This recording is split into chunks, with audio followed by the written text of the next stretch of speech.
বৃষ্টিতে লন্ডভন্ড কলকাতা ৮০০ কিলোমিটার বেগে ঝড়ো হাওয়া, শহরের একাধিক প্রান্তে গাছ পড়ে বিপত্তি।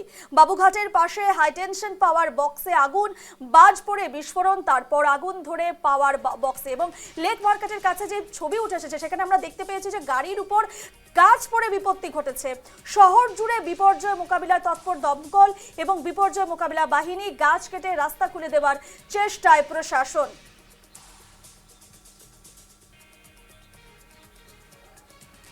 দেখাচ্ছি ছবি আপনাদের, একেবারে ঝড়ে লন্ডভন্ড কলকাতা শহরের একাধিক জায়গা, বড় বড় গাছ উপড়ে পড়েছে, বহু চার চাকার গাড়ি একেবারে ক্ষতিগ্রস্ত হয়েছে। দেখতেই পাচ্ছেন সেই ছবি। ৮০ কিলোমিটার বেগে সেই ঝড়ো হাওয়া বয় এবং শহরের একাধিক প্রান্তে গাছ পড়ে বিপত্তি ঘটে এবং বাবুঘাটের পাশে হাইটেনশন পাওয়ার বক্সে আগুন লেগে যায়। এই সমস্ত এই পরিস্থিতির ক্ষেত্রে, এই পরিস্থিতির দিকে তাকিয়ে বাংলার মুখ্যমন্ত্রী শুভেন্দু অধিকারী ঠিক কি বলেছেন আপনাদের সামনে রাখবো। থেকে আপনার ঝড় বৃষ্টিতে এবং বজ্রপাতে কলকাতা সহ রাজ্যের বহু জায়গায় অনেক ক্ষয়ক্ষতি হয়েছে। আমাদের কলকাতা কর্পোরেশন, বিধাননগর কর্পোরেশন, এগুলোতে কলকাতা পুলিশ কর্পোরেশন এবং আমাদের যারা লোকজন আছেন তারা করছেন। মাননীয় মন্ত্রী অগ্নিমিত্রা পাল মহোদয় এটা মনিটরিং করছেন, অনেকটা ক্লিয়ার হয়েছে। তো ওভারঅল রাজ্যের বহু জায়গায়, সাউথ চব্বিশ পরগনা, নর্থ, হাওড়া, হুগলি, পশ্চিম মেদিনীপুর এবং পুরুলিয়া, এই জায়গাগুলি থেকে অনেক জায়গা থেকেই বড় বড় গাছ পড়ে যাওয়া, অন্যান্য অনেক কিছু খবর এসেছে। কলকাতাতেও দেখেছেন কিছু গাড়ির উপরে গাছ পড়েছে, কিছু ইনজোর্ড আছে। আমাদের এই ঝড়ে এবং বিভিন্ন কারণ আছে, ইলেকট্রিক শক আছে, রেলের আপনার হাউস কোলাপস আছে, আর আপনার লাইটনিং আছে। সব মিলিয়ে 7 জন মারা গেছে। 7 জন মারা গেছেন। আমরা পোস্টমর্টম বা অন্যান্য যেগুলো করা আমরা সরকারের পক্ষ থেকে এই 7টি পরিবারকে আবারও বলি, ক্ষতিপূরণ দিয়ে মৃত্যুর কোনো ক্ষতিপূরণ হয় না, সবাই জানেন।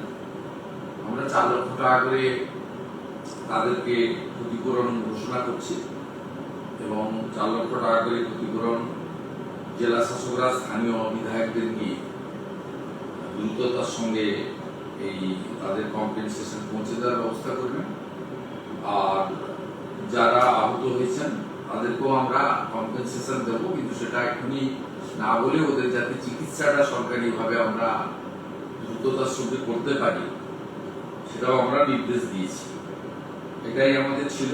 এবং আমি দেখছিলাম অনেকেই বলছিলেন কলকাতায় এই বড় বড় গাছগুলো, অনেক পরিবেশবিদরা তারা বলছিলেন এই গাছগুলো কিভাবে রক্ষণাবেক্ষণ করা যায়। আমরা সিএস কে বলেছি, ফরেস্ট, এনভায়রনমেন্ট এবং কেএমসি কে নিয়ে কথাবার্তা বলে এই ধরনের ন্যাচারাল ক্যালামিটি তো শুরু হলো, এটা চলবে মানে বিভিন্ন সময়, কিভাবে এটাকে একটা প্রোটেকশন নেওয়া যায় সেজন্য তারা দেখবেন। কিন্তু আপাতত গোটা রাজ্যে যে 7টি এই ধরনের ক্যাজুয়ালিটি ঘটেছে তাদের জন্য আমরা 4 লক্ষ টাকা করে কম্পেনসেশন, আহতদের পুরো চিকিৎসার দায়িত্ব নিচ্ছি। আহতদেরও একটা আমরা কম্পেনসেশন দিয়ে দেবো, সেটা আমরা পরে।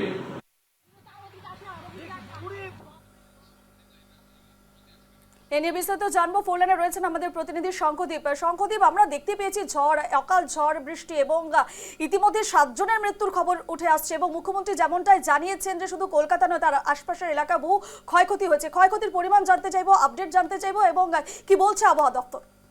একেবারে তাই। দেখো, কালবৈশাখীর এই তাণ্ডব বহুদিন কিন্তু দেখা যায়নি। একেবারে তাণ্ডব লীলা বলা চলে। 80 কিলোমিটার প্রতি ঘন্টায় ঝোড়ো হাওয়ার সঙ্গে বজ্র বিদ্যুৎ, সেই সঙ্গে বৃষ্টি, একেবারে লন্ডভন্ড পরিস্থিতি কলকাতার। আমরা যেদিকেই তাকাচ্ছি সেদিকে কিন্তু বড় বড় গাছ পড়ে গিয়ে রাস্তা রীতিমতো বন্ধ, এবং কলকাতার বিভিন্ন জনবহুল জায়গা সেখানে যান চলাচলের গতি অত্যন্ত দ্রুত হয়ে গিয়েছে, কারণ এক তো বৃষ্টি, তারপরে গাছ পড়ে রাস্তা বন্ধ, এবং অফিস টাইমে চূড়ান্ত ভোগান্তির সম্মুখীন হচ্ছেন নিত্যযাত্রীরা। সেই পরিপ্রেক্ষিতে তোমাকে বলতে পারি রূপা, যে এই মুহূর্তে কিন্তু কলকাতার যে লন্ডভন্ড চিত্র, সেই লন্ডভন্ড চিত্র কিন্তু বেশ উদ্বেগজনক বলেই মনে করা হচ্ছে। একাধিক জায়গায় গাড়ির উপরে গাছ ভেঙে পড়েছে।